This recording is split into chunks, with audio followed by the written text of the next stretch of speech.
পরে আমার কাছে এসে আবার বলো না যে মালতী তুমি যা বলেছো তাও ঠিক ছিল।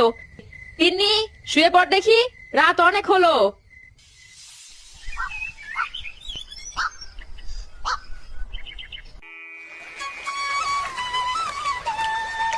খুব ভোরে নেমে পড়েছি, পানির যা গন্ধ বের হয়েছে না, কচুরি পানাগুলো একদম পচে শেষ হয়ে গেছে। আর নেমে যখন পড়েছি সাফ করবই। মা, ও মা, বাবা কোথায় গো? সকাল থেকে বাবাকে দেখতে পাচ্ছি না যে। এ ছি, কি বিশ্রী গন্ধ আসছে। এমন গন্ধ কোথা থেকে আসছে মা? সে তোর বাপকে গিয়ে জিজ্ঞেস কর, ঘরের পেছনে কি করছে গিয়ে দেখ।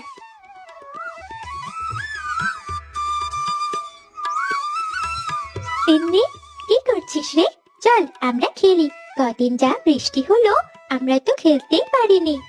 আগে চল আমাদের ঘরের পেছনে যাই, বাবা কি করছে গিয়ে দেখি।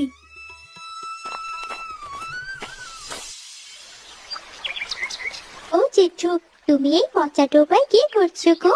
কি গন্ধ ছুটেছে। আর বলিস না রে মা, এই পচা ডোবায় তো জেঠু মাছ চাষ করবে, তাই এই ডোবা পরিষ্কার করছি। কি বলছো গো? এই পচা ডোবায় কি আর মাছ বাঁচবে?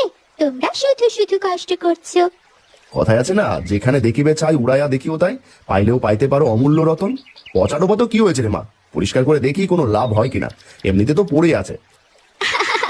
তবে তুমি ডোবা পরিষ্কার করো, আমি তিন্নিকে নিয়ে খেলতে চাই। ঠিক আছে মা, যা তোরা, বেশি দূর যাস না আবার।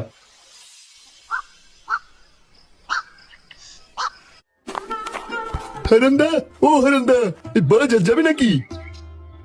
কি হারান্দা, তোমার শরীরে এত কাঁদা কিসের? কি করছিলে? আর পচা গন্ধ যে আসছে। না রে পাচু, আজ আর বাজার যাবো না। আর বলিস না, ঘরের পেছনে পচা ডোবাটা আছে না, সেটাই পরিষ্কার করলাম।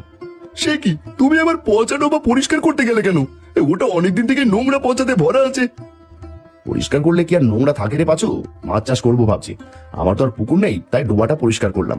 ভালোই বড় আর গভীর আছে, ভাবলাম সেখানেই মাছ চাষ করব। তুই কি পাগল হয়ে গেলে নাকি গোহারান্দা? পচা ডোবায় কেউ কখনো মাছ চাষ করে? আমার তো মনে হচ্ছে তোমার মাথা খারাপ হয়ে গেছে, মাছ তো একটাও বাঁচবে না। তোমার দাদাকে বোঝাও, আমার তো মনে হচ্ছে সত্যি সত্যি ওর মাথাটা গেছে। কত করে না করলাম যে করো না করো না, কোনো লাভ হবে না, কিন্তু কে শোনে কার কথা? বৌদির কথা শোনার দরকার ছিল তোমার হারান্দা, তাহলে আর এই কাজটা করতে না। সে যাই হোক, আমি যাই, তুমি নদী থেকে একটা ডুব দিয়ে এসো, নয়তো শরীর আমার চুলকাবে।